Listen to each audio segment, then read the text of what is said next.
And welcome, everyone. I am Nathan Baker, and you are watching the Keuka Bills Backers podcast. This is Baker and Bates.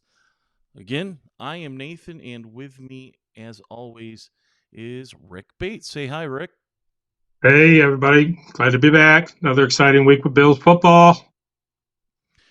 It really is an exciting week. I mean, I don't know if it's been this exciting since I don't remember being as excited about the future going back to really the 2021 season. Like I know that there was lots of expectations last year, but I don't know if there was truly the excitement and just like, oh my gosh, we may be even better than we think that we are. And it's been a couple of years for that. So we're going to get into that. But I do want to sell a couple things before we get into the podcast and start our discussion about all sorts of things on the docket tonight. Want to invite everyone to Laurentide Beer Company. That is the official home of the Keuka Bills backers. We have watch parties for each and every game. We had a blast when they took care of Dallas this last week. Um, we got the Chargers coming to town, or not coming to town. We're going to LA, but you could come watch the game with us at Laurentide Beer Company. And game starts at 8, and we'll be kicking off the festivities at 7:30 p.m. With lots of really great and fun things, and it's pretty much a Christmas edition. So definitely join us for that. So, Rick, let's get into it and let's start talking about this last week and the Dallas game. Take it away. What are your thoughts? You were right. You just mentioned how long ago it's been since we were excited about this Bills team, and how such a short time it was ago where we were really not excited, and we wondered if this was over. The whole McBean era, is it come to an end? But boy. The last time we talked, they had just changed offensive coordinators enough where we saw the Jets game and the Eagles game, and we saw that there was changes that looked positive. But of course, right about the same time that we came out, came the Tyler Dunn series of articles that was really kind of ripping into things, and people were, calling for Coach McDermott's head, calling for Bean's head, and boy, turn around and hello, Joe Brady. I mean, just an Yes. exceptional, not just willingness to do something different, but really great planning. He watched the Dallas Cowboys, and he saw where their weakness was, their Achilles heel, and it was a guy playing linebacker that really should be playing strong safety, Yep. and they just went head on at him. Number 14, I'd forgotten his name, but they just went away from Micah Parsons, just left him standing around, really. And just Joe Brady just came up with a game plan to run the game, which of course brought a game that's not as exciting as Josh Allen playing Superman, like we've seen against Kansas City and others. But boy, what we saw was a winning recipe for a Super Bowl victory right there. That type of game, taking 4, 5, 8 minutes a drive, Yeah. 12 play drives, what, 4 times, 5 times Oh, yeah. the game? And it's just, that's Super Bowl winning football. And Joe Brady, here's to you. Yeah, absolutely. You know, kind of to double back a little bit about the criticism in the Tyler Dunn article, I was absolutely one of those people that was on the eject button for the coach. I don't know if I've taken my finger completely off. It's still hovering. We'll see how the rest of this season goes. I think what we're seeing now is the complementary football. And again, I always said I was going to throw something through a screen if I heard that term. But that was exactly what that was supposed to be. That was complementary football. The defense is stout. They're running the ball. They're stopping the run, and I think that's exactly what the coach wanted.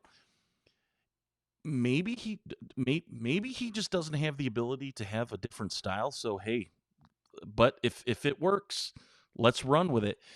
Now, as far as Joe Brady goes, do you? I mean, because it really was as soon as he was gone, that offense has looked completely different. You've coached you have some coaching in your background.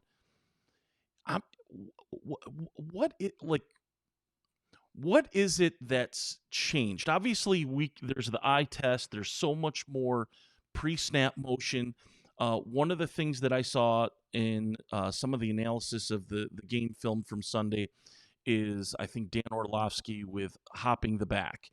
So pre-snap hopping Cook from one side of the quarterback to the other side in the formation to really dictate and change where the blocking is to give the offense an advantage. I don't remember seeing much of that during Dorsey's, but are we talking just about different levels of coaching ability? Like, is it really that different? Yeah. And I can't imagine how hard this season was for Joe Brady before the end of November. Sitting on the sideline, and because I know when you're a coach that has ideas, when you're a coach that has these thoughts that could be, you think, oh my gosh, I could do so much better than what's going on there, but I'm going to be a good soldier and I'm going to toe the line. And I'm going to do my job. I'm going to do my job. Um, it's night and day. And it was like there was a varsity coach coaching the quarterbacks, and there was a JV football coach coaching the offense.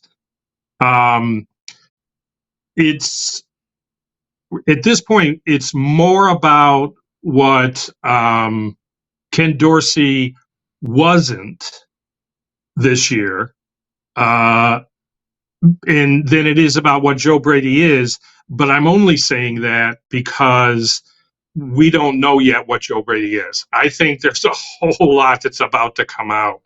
Um, I think even this weekend against the Chargers team, it you're going to see a similar plan because boy, the Los Angeles Chargers run defense is horrific. So I don't think it's going to be a very exciting Saturday night football game, other than hopefully by that time on Saturday, Cincinnati has lost to Pittsburgh, and we are rooting for moving up in the playoff ladder. But I don't think it's going to be a terrifically wide open game. I think it's going to be a boring. It's going to be a Sean McDermott, I'm in heaven football game, which is my defense is going to stop them and force 3-and-outs, and my offense is going to control the clock and run the ball. Who knows who will fall into the end zone at the end, or maybe get a pass at the end? But we're going to get, and I don't think it'll just be James Cook. With Ty Johnson kind of injured with the shoulder. It's like, why let him heal? Let's see Lenny for Fournette. Let's bring out Uncle Lenny and let him run a little bit in the second half. Let him pound the Chargers a little bit. Give him a little bit of in-game action to get him into things in case we need him later in the season. But yeah, to Speaking, answer your question, Nate, yes, this was a varsity coach having to watch a JV football coach run an offense that was incredibly limited without vision. when did Brady come on staff? Was it this year? Was he with us last year? I'll be honest, and I hate saying this, I don't know his history. I just don't know that much about him yet. But I mean, one of the things that I kind of wanted to drop in as well is during the Dallas game, more than the previous two games, one of the things that I saw is just the scheming and the game planning on the run game to set up other things. Like there were a few times that they would run a particular play or give a particular look. And then there was one time where they came back, I think it was to Stephon Diggs on the other side. It didn't go anywhere. But I could tell that they had had the thought that they were setting that play up, and I think if that play had gone off, it only would have went for like 5 or 6 yards, but it felt like something that was also going to be another fake at some point in time for something completely different downfield. And it's those type of things that I never saw with Dorsey. Um, one of the things that I can't wait for is next year, like when Hines is healthy.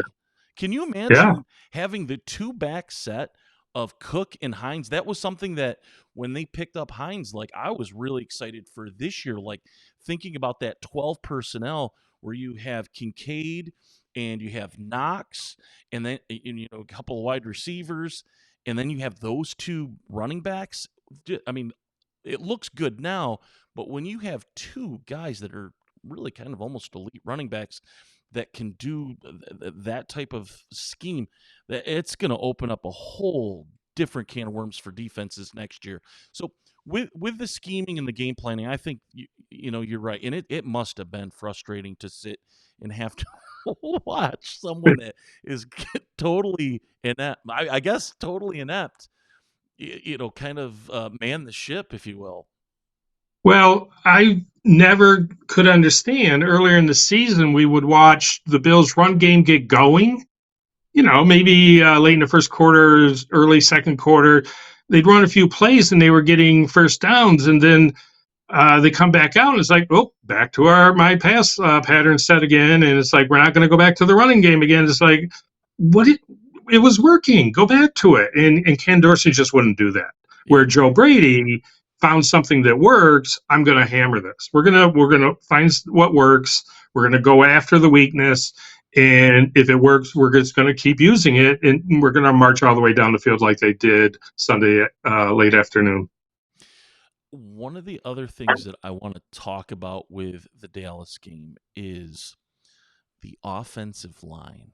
Oh my gosh. I saw that you shared on the Keuka Bills backers group the clip of Deion Dawkins just drive blocking his man on that Cook scamper that almost got into the end zone. And to me, I want that play when we look back at the end of the season, that play is the summary from more or less that Jet game through the end of the season. And if that is, I mean, good Lord, poor defenses. It was something to behold. Well, I don't know when they do their film watching of the game, but they had to have brought a whole lot of maple syrup in because there were a lot of pancake awards that took place that next day. I mean, that offensive line, and this is another thing Joe Brady is doing. He's, I forgot what they call it, the dart arrow or something like this, where they pull the tackles, Yeah. and they're pulling both of them. Brown and Dawkins, and they're pulling him, and it's allowing these trap blocks to take place that James Cook or whoever is in the backfield can take advantage of, or it just opens up because it leaves a gap in the offensive line. There can be a hole there too, but the offensive line was they're talking about how much they loved Sunday afternoon because they got to lean forward. Yeah.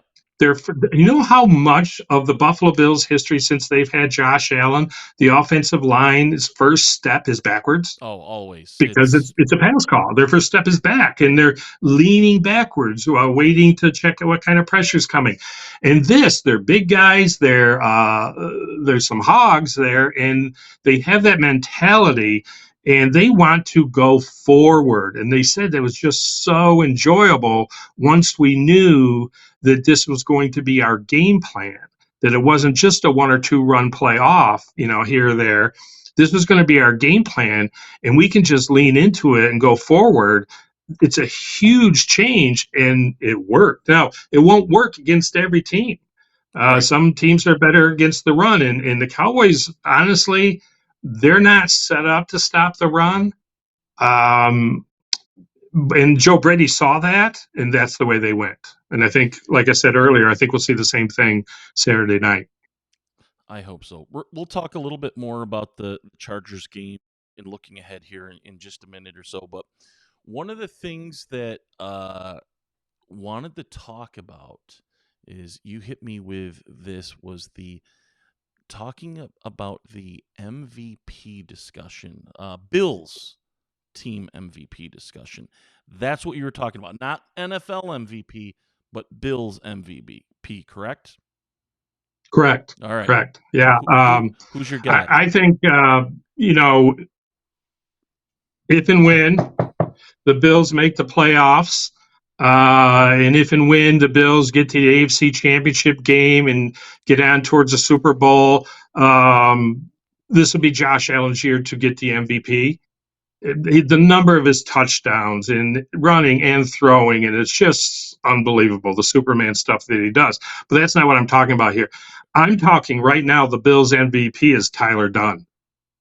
What that article a couple weeks I ago, I thought absolutely. you were gonna say James Cook. No, no, and maybe in the end it could be. That Tyler Dunn article did more for this team in multiple ways. And I was not calling for McDermott's head. I know you were a little bit, and some others. I was not. I said when I wrote for Bill's Mafia when they were hired, I watched the process and I said, this guy, McDermott, is going to go down as the best football coach the Bills have ever had. Now, I don't know if I was thinking that a couple weeks ago, but I believed enough in the process and I knew what the Pagulas thought of both of them, uh, McDermott and Brandon Beane, that they're not going to get rid of him no matter what after this year. Um, but I think that article, which was, as a reporter, which Tyler Dunn is, and I've seen some good work of his, but that was a lousy hack job of reporting. It was very one-sided. You could tell he came with an agenda. His sources were what? People that used to be on the Bills. Well, who are the people that used to be on the Bills? People that don't want to be there, or people who were let go. So, that's just not a great job of reporting. Uh, Anyway, uh, hang on, hang on. yeah, go for it. I don't necessarily want to carry Tyler Dunn's water, but I think his article could be right, and you are still correct in that he is the MVP. Like we've said, I am not necessarily on the McDermott wagon. It's still the jury's still out for me. We've got to get over the next hump. A couple of games to me, ooh, cool. No doubt. Let's win the No big doubt. one. That's Absolutely. what I'm about. So Totally agree. With the Tyler Dunn article, and this is where I would love to be absolutely wrong about this. And I bet you Tyler Dunn would love to be incorrect about this too. Is that can McDermott was it like a wake up call? Was it like, oh my god, do I do that? If he is self aware, then he is a good leader, and he saw that, and it motivated. So I don't think that the two can be like his article is complete BS. I think that it can be right, and I also think McDermott can be um, enough of an honest man and leader to understand and to be like, okay, you know what? Mirror test. Let's do it. And it definitely motivated that team. You can see Absolutely. that, so you were absolutely right about that. That's my point. And I don't mean to come across as a McDermott truther. I'm not. And there were some points about that article that were absolutely right on. And we all know, and I totally agree with so many Bills fans about his late game performance and some other issues that he has had. But I do, like you were just saying, I'm calling him the MVP because I think it was a huge wake up call. Not only for Sean McDermott, of, okay, I think I made, and he had already done this. He had already gotten rid of Ken Dorsey. We talked about Leslie Frazier going last year. Those were decisions that were already made that Tyler Dunn was criticizing, but I think they were the right moves. But anyway, back to the timing of the article. I think it did cause Sean McDermott to say, I think I've been a little worried about my job. I think I've been a little conservative. Well, the hell with that. I'm not doing that now. Absolutely. I'm And going to you're right. go play my game. And if I'm going to get tossed out of here, I'm going to get tossed out of here playing Sean McDermott football, which is tough, aggressive defense that's going to go after things. We're going to make decisions that are aggressive. He did early, going after that first down early in the game. He would not have done that the week before. And we are going to try to pound the ball when we can. We'll use Superman Josh Allen when we need to, but we're going to try to play Sean McDermott football, which is Super Bowl trophy winning football. And that's why he's doing this. It's the game plan to win a Super Bowl trophy. Control the clock, dominate your opponent, beat them up, bully them, and then on defense, beat them up, bully them, and get them out of their game plan. But I think also what it did in the locker room. Yeah. I think those players in that locker room, they said, Coach, we got your back. And I think they have come out since then and just are playing absolutely different brand of football. I don't know how long that energy can last. I think this week they've got to, go out the first half, get a good time lead, and kind of rest a little. But they're going to need it. The Pats gotta win also, but Right. they're going to need it when they go to Miami. That type of energy that they showed on Sunday afternoon. Just one last point on the Dermot and the Tyler Dunn piece. One of the things that I noticed with the post game speech was Josh Allen and the coach being front and center. One of the things that was a conversation, and not necessarily about Tyler Dunn, but a little bit with his conversation with Brett Favre, and how Brett Favre indicated that you have to have that coach and quarterback relationship where they buy in to each other's message, to each other's mission. And you look at all the other, quarterbacks and coaches that have won Super Bowls. There is that they are tied to each other, and that's the thing is that these two in Buffalo are tied to each other. But and this is why, like the eye test for me was just like they don't really seem to have a relationship. But one of the things Agreed. that did stick out to me in the post game speech by the coach is he gave the game ball to Josh. I think Cook should have had it.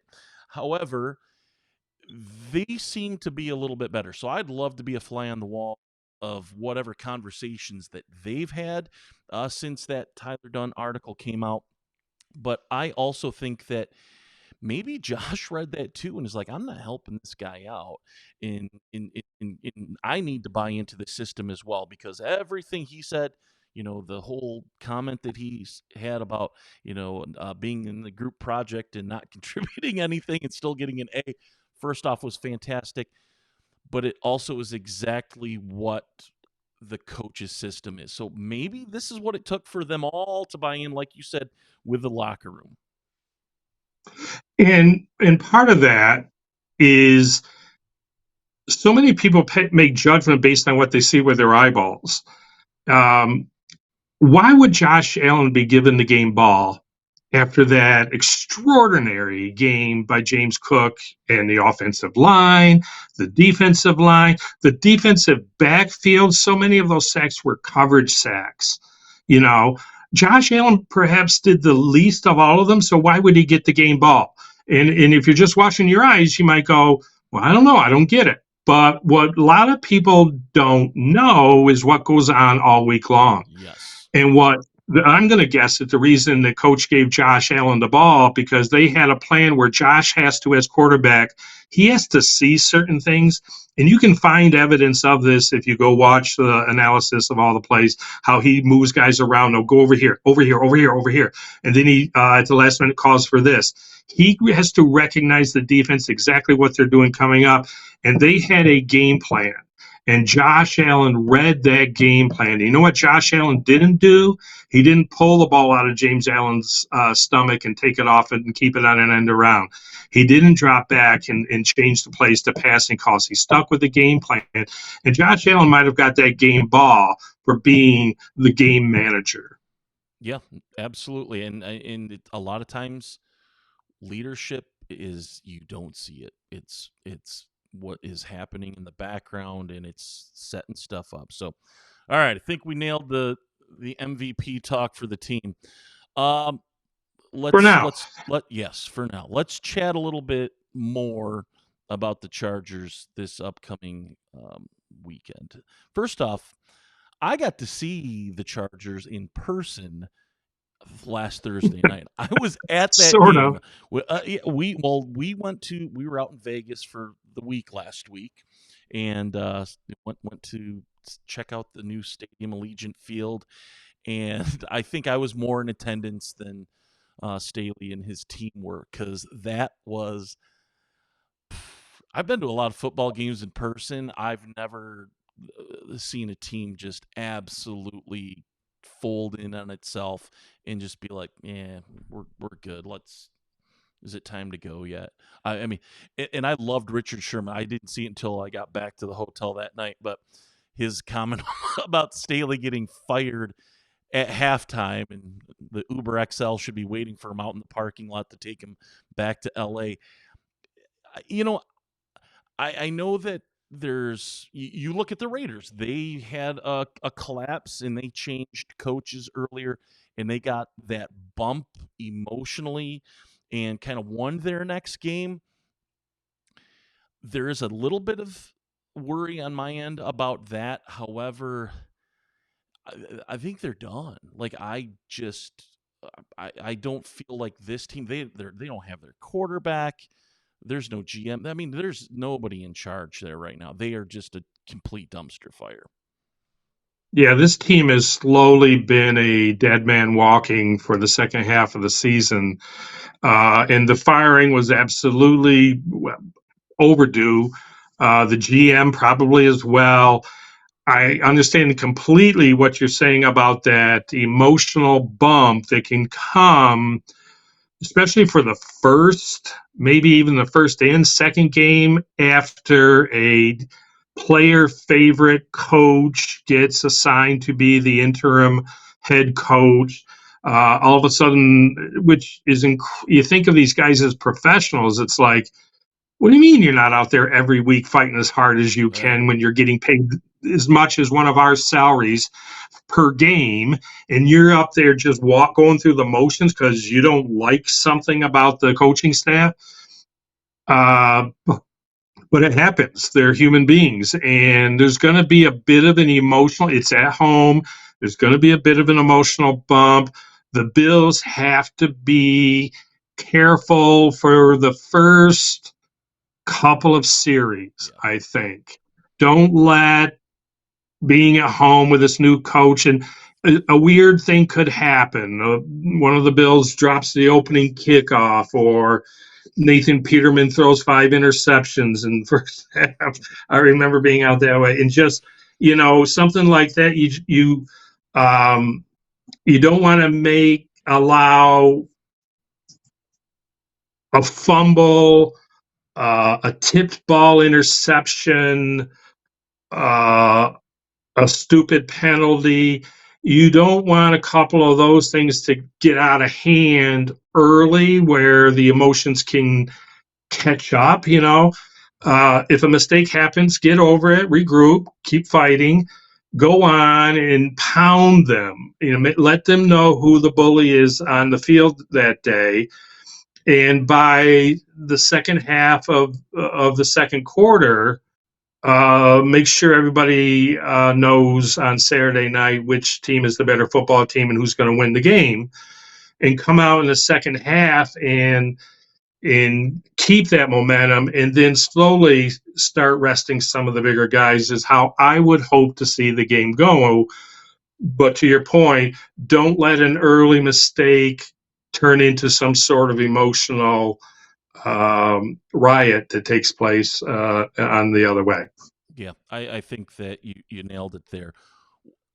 One last thing about the Chargers and being able to go to that game in person. Not going to go in depth here, but one thing I would like to ask our watchers if they're interested in is stadium talk. I'm a Bill season ticket holder, uh, and I know that we've got our new stadium in the works. I had lots of ideas, and I'm super excited about the new stadium after seeing Allegiant Field. It wasn't quite all the bells and whistles that I thought. I know SoFi is like out of this world. Allegiant, they said, is kind of the next step down. But from what I saw about the stadium that we played in at Tottenham, and that's what they're modeling our new stadium after, I think it's going to be a better experience than what they have in Las Vegas. And maybe Las Vegas was in the stadium wasn't quite what I thought it was going to be because everything else in Vegas is neon, glitz, and glamour, and the Raiders are silver and black, and that's everything was silver and black, and just sort of like, oh, it's Yeah. just dark.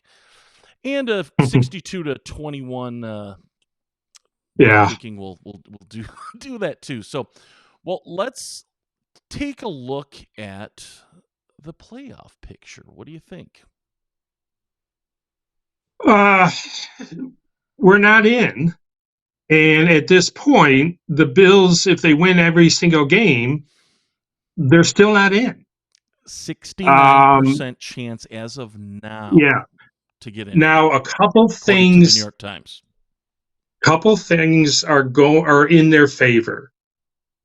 We talked a little bit, at least online, about how one of the avenues to getting into playoffs is to win the division. And there's a chance with that. But even if the Bills win all three games, they don't win the division unless Miami loses a game before we get there, not just the Buffalo game. They've got to lose either this week to Dallas, which is very possible, or they got to lose the game after that, which is Baltimore, which is very possible. In fact, it's very possible when you consider the fact that the Miami Dolphins have not yet defeated a team with a winning record. It's very possible that the Dolphins go 0-3 to finish the year. And the Bills could certainly, there's a good chance of them winning the AFC East. Okay, so let's say that doesn't happen. Let's say Miami beats Dallas, and then the Miami Dolphins beat the Ravens, and then even if we go in and beat them, Miami wins the division. So we've got to hope for a wild card. But if we win our next three games, we're still not in. We need a combination of two other teams to lose a game. We need One game, just Miami. one game. So that's the good news. We just need Miami to do what they do, and that is lose consequential games in December. That's it. Yeah, yeah, Miami's just got yeah. Miami. That's great. Okay, that's one I thing. think Dallas is going to take their angst and all. Poor Tua. Micah Parsons is going to just destroy him this weekend. It's going to be my Christmas present. Well, and as I said somewhere, I think Philadelphia losing last night gave a little juice to the Cowboys of, whoa, okay, we're still kind of here in the hunt for the NFC East title. Let's get our act back together and let's go get these Miami Dolphins. They know they've got to kind of win out too to achieve some of the goals that they want. But between Houston, Cincinnati, Indianapolis, and you can even consider Jacksonville because they're all 8-6. Jacksonville currently holds the title, first place for the title for the AFC South, but that could switch easily with the Colts and or the Texans. So it's got to be some combination of the Bills winning out and two of those four teams losing one game. Now, the good news is, I think it's with the Colts, the last game of the year, the Colts and the Texans play each other. One of them has to lose. So if Buffalo wins out, one of them loses, Buffalo takes that spot, Do you but remember we that Colts game need a few years somebody ago? else to Was lose. it Colts in Jacksonville? Do you remember that last? Yeah, Oh, that was yeah. awesome. Can't wait. It'll be the Colts that lose. Yeah, Miami's gonna Miami. They're having some injury issues. Yeah, A yeah, they lot are. of the AFC is having some huge injury issues right now. So the path is there, and you can see a light down at the end of the path. And it's not a huge uphill rocky path. It's there. If Buffalo can take care of their business, it does not guarantee them into the playoffs, but it looks like it's a very doable opportunity. You know what I wish? I wish that the AFC playoff picture was to be decided like they just decided the playoff picture in college football. Because Yeah, we're yeah, Alabama. We're yeah, Alabama. The yeah. Yeah. Cincinnati, Indianapolis. Oh, sorry. Yes, you may be ranked higher, but no, we want Buffalo in. They're going to sell more tickets, more merch, and more eyes. So that's Well, probably how. and the shame of that, though, and that's true. Exactly. So your point. The shame of that is we are such a "what have you done for me lately" society that, of course, the Buffalo Bills need to be in there. But do they? Go back. Let's go back and take a look at that loss the first game to the Jets, and they had no business losing. And let's look at the loss to the Patriots and Jacksonville and Denver at home on Monday night. Um, The and how Philly they game is still the almost one that lost makes me to the the most Giants, upset. and you could say you don't deserve to be there. Well, they do. They are right now. They've got their act together. They're on this path heading to the playoffs, and they are running downhill. It is a steam train that is going.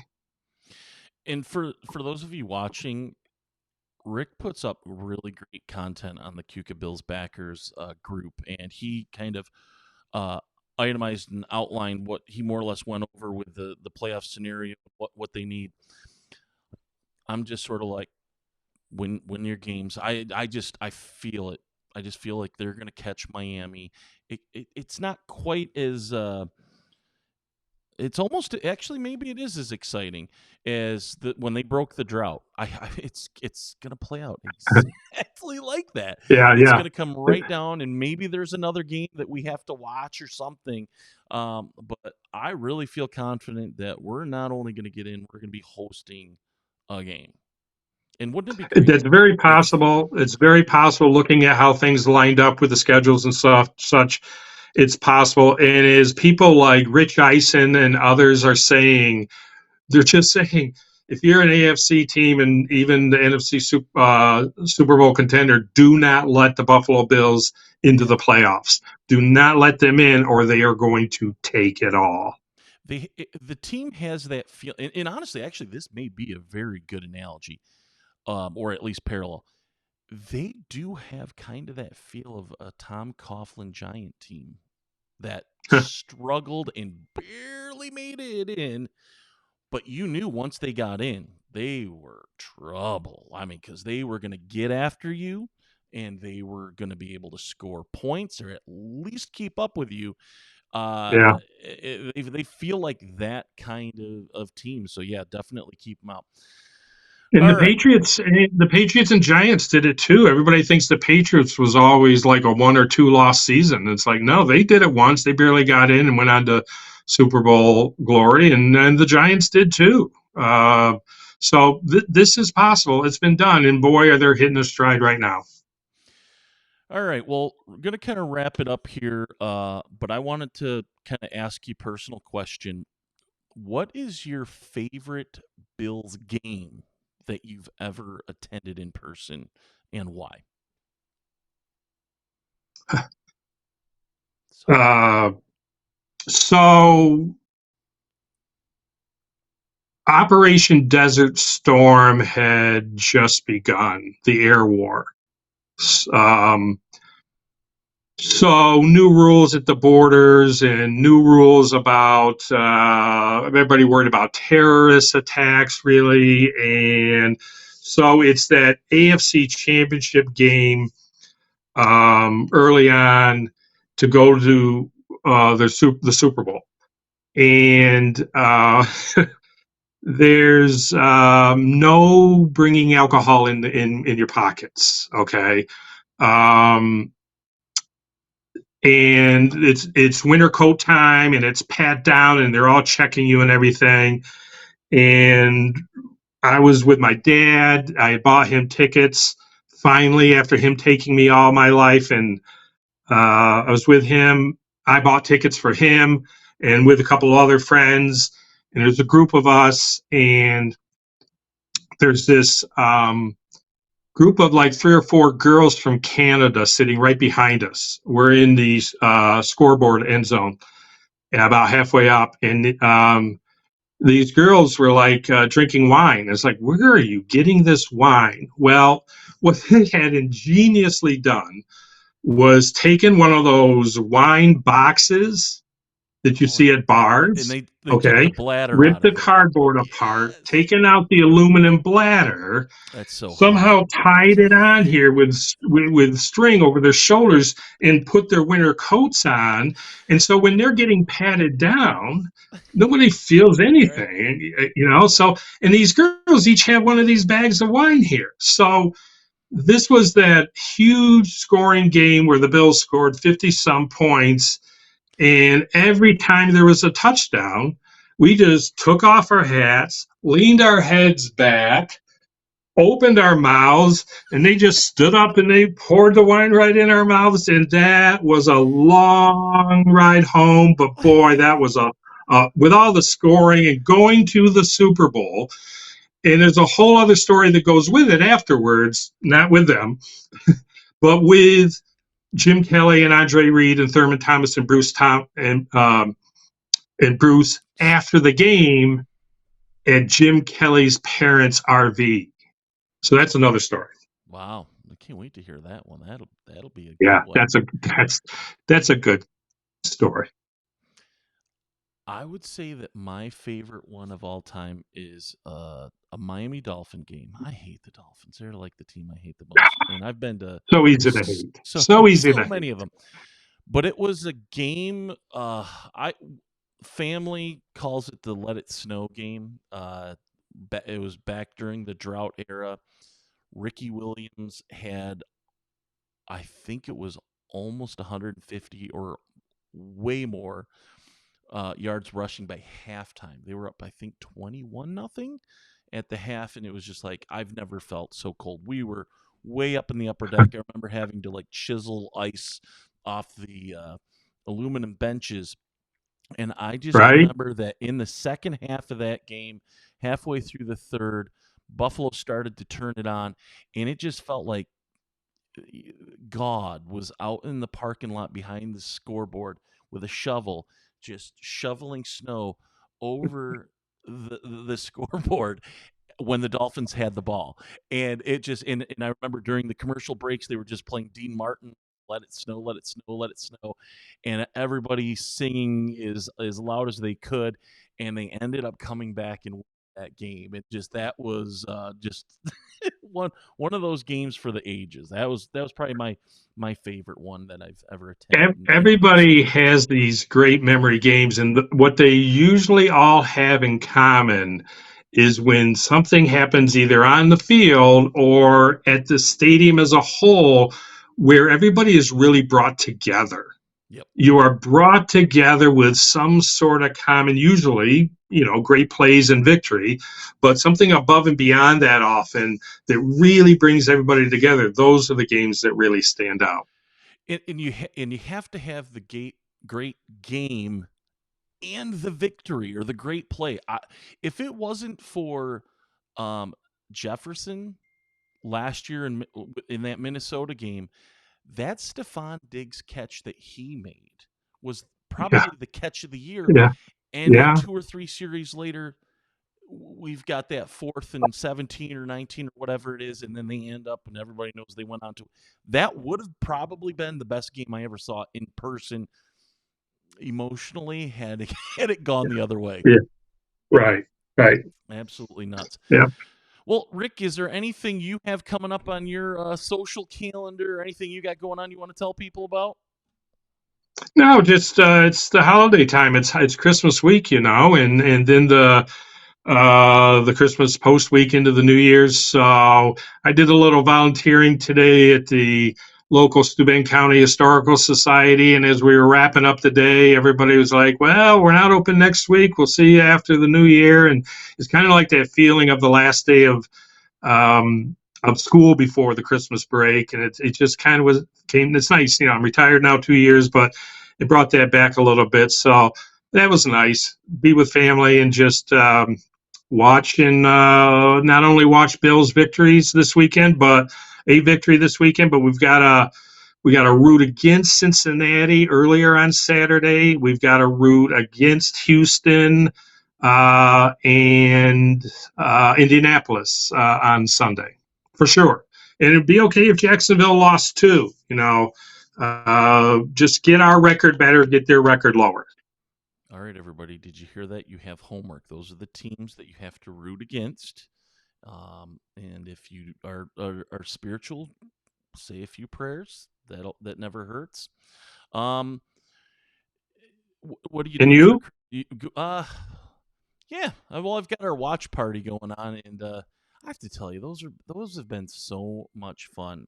As I kind of told everybody earlier, I'm a season ticket holder, and I kind of not gave up my tickets, but other people have been going while I host the watch parties at Laurentide Beer Company this fall, and I have had an absolute blast.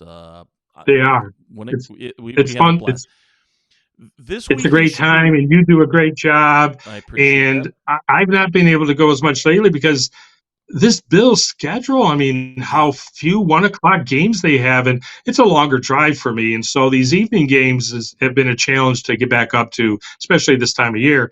But boy, I like being there. They're great people at Laurentide, and you do a great job of just making sure that everybody's having fun. If you're watching with Keuka Bills backers and you haven't been in person to one of these watch parties, you need to get to one sooner or later. dude, we have an absolute blast. We've got all sorts of activities that go on this next week. We're going to have the return of the Wheel of Awesome, where we have a 50-50 raffle that benefits the Yates Humane Society. But there's a big jackpot that's progressive, and then also we spin the wheel and pull tickets between quarters for awesome prizes and stuff like that. And it's super fun. So right now, we are scheduled for 3 more. We've got the Chargers game Christmas Eve. We've got New Year's Eve. I'm like having to psych myself up for New Year's Eve because I DJ as well, and I'm DJing a New Year's Eve party. So that day is going to be starting at like 12:30 p.m. and ending 12:30 a.m. It's like 12:30 a.m. Sure, Yeah, and I'm yeah, sure it's going to yeah, go later than that, but yeah, it's going to be a great weekend. So I hope that you have an awesome Christmas. I don't know if I'll see you in person before then. Maybe trivia this upcoming Thursday up at Keg and Barrel. yeah. Thinking about it, yes, Cool. yep, for sure. Well, bring the kids and bring the guys out, and it'd be great to see you there. Everyone else, I want to thank you for joining us again. For Rick Bates, I'm Nathan Baker. This is the Keuka Bills Backers Baker and Bates podcast. As Chris Berman would say, let us be the first to wish you a Merry Christmas and a Happy New Year. Go Bills. Go Bill.